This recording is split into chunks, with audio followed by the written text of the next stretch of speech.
महाभारत में कौन थी सत्यवती?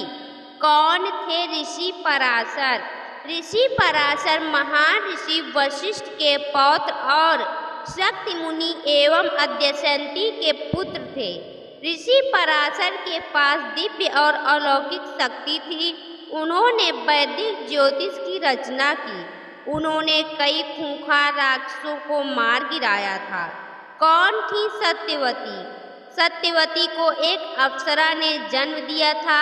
उस अप्सरा को मछली बने रहने का श्राप मिला था, इसलिए सत्यवती के शरीर से मछली की गंध आती थी। उसे गंधवती भी कहा जाता था। सत्यवती का पालन पोषण एक केवट ने किया था। पौराणिक मान्यताओं के अनुसार एक बार ऋषि पराशर यमुना पार करने के लिए सत्यवती की नाव में सवार हुए। नाव को सत्यवती चला रही थी।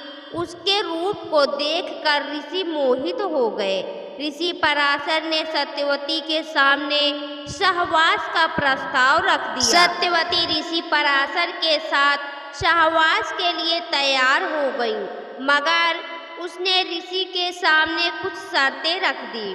सत्यवती ने कहा कि अगर ऋषि इन शर्तों को पूरा करते हैं तो वह उनके साथ सहवास के लिए तैयार है।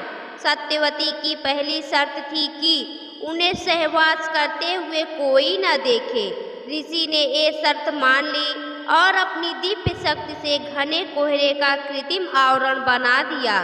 सत्यवती ने फिर कहा कि उसकी कौमार्यता किसी भी हालत में भंग नहीं होनी चाहिए।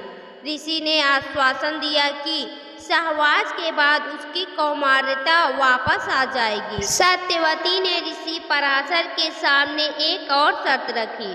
उन्होंने कहा कि अगर ऋषि उन्हें मछली जैसी बदबू से मुक्त करेंगे तो ही वह उनके साथ सहवास करेंगी। ऋषि ने तुरंत उनकी बदबू दूर कर दी और उसके शरीर से फूलों की खुशबू आने लगी। इस तरह ऋषि पराशर और सत्यवती के बीच सहवास हुआ। सत्यवती ने फिर एक पुत्र को जन्म दिया। वही आगे जाकर महर्षि वेदव्यास के नाम से विख्यात हुआ। वेदव्यास ने ही महाभारत की रचना की। कहते हैं कि सत्यवती का वो पुत्र जन्म के तुरंत बाद ही बड़ा हो गया और फिर सुनसान द्वीप पर तपस्या करने चला गया।